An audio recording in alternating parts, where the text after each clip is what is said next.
नमस्कार, स्वागत है आपका। आपके साथ हूं मैं लवीना राज। जी राजस्थान की हिस्टोरिकल सीरीज विरासत में हम आपको रूबरू करवाएंगे राजस्थान के हर उस दिलचस्प किस्से से जिसका सच जानकर कभी आपके रोंगटे खड़े हो जाएंगे तो कभी आप सोचने पर मजबूर हो जाएंगे कि आखिर इस रहस्यमयी घटना का सच क्या है।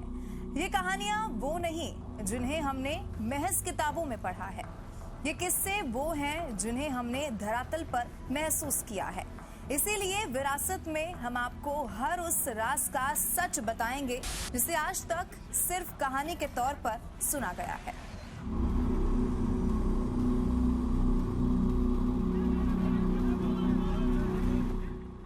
यूं तो राजस्थान की कला साहित्य किसी पहचान के मोहताज नहीं है, लेकिन ये साहित्य जितना खूबसूरत है, अगर इसके इतिहास पर नजर डालें तो ये इतिहास उतना ही अनोखा भी है। कहते हैं कि राजस्थान की सांस्कृतिक विरासत अपने आप में कई रहस्य संजोए हुए है और उन्हीं में से एक रहस्यमयी गांव है कुलधरा। राजस्थान के जैसलमेर जिले से करीब 25 किलोमीटर दूर ये गांव दिखता तो बहुत आम है, लेकिन इसके कई राज हैं जो आज तक बेपर्दा ही ना हो सके। ये वो गांव जो रातों रात वीरान हो गया और करीब 200 साल से शमशान बन चुके इस गांव में इंसान को जाने की इजाजत नहीं है और परिंदा पर मारने से कतराता है। लेकिन ये वीरान गांव हमेशा से यूं वीरान ना था। कहते हैं कि पालीवाल ब्राह्मण इस गांव में रहते थे। पालीवाल ब्राह्मणों के 600 घर इस गांव में थे। कुलधरा के आसपास 84 गांव और भी थे जहां पर भी पालीवाल ब्राह्मण ही रहा करते थे। लेकिन आत्मसम्मान की लड़ाई या फिर यूं कहें कि एक दीवान की बुरी नजर ने पूरे गांव को रातों रात उजाड़ दिया। कहते हैं हंसते खेलते इस खुशहाल गांव पर एक दिन वहां के दीवान सालम सिंह की बुरी नजर पड़ गई।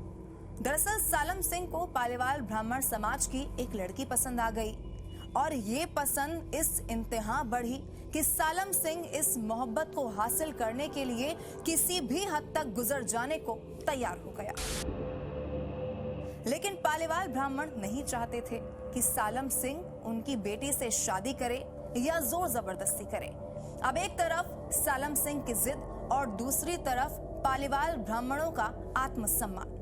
इस पेचीदा लड़ाई में जीत हुई आत्मसम्मान की, लेकिन ये जीत पूरे गांव को शापित कर गई। जी हां, इस असमंजस की स्थिति से उभरने के लिए चौपाल पर पालीवाल ब्राह्मणों की बैठक हुई और 5000 से ज्यादा परिवारों ने अपने सम्मान के लिए रियासत छोड़ने का फैसला कर लिया। कहा जाता है कि निर्णय लेने के लिए सभी 84 गांव वाले एक मंदिर पर इकट्ठा हो गए और पंचायतों ने यह फैसला किया कि कुछ भी हो जाए, अपनी लड़की उस दीवान को हम नहीं देंगे।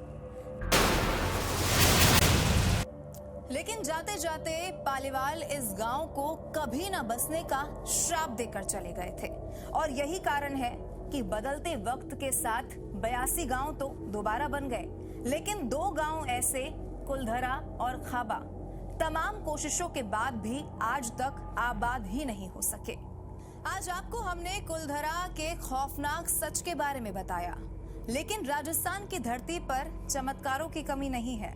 अगले एपिसोड में हम आपको लेकर चलेंगे उदयपुर शहर से 60 किलोमीटर दूर अरावली की पहाड़ियों में स्थित एडाणा माता मंदिर में, जहां साल में 2 से 3 बार अग्नि प्रज्वलित होती है और इस अग्नि में माता की मूर्ति को छोड़कर सब कुछ स्वाहा हो जाता है।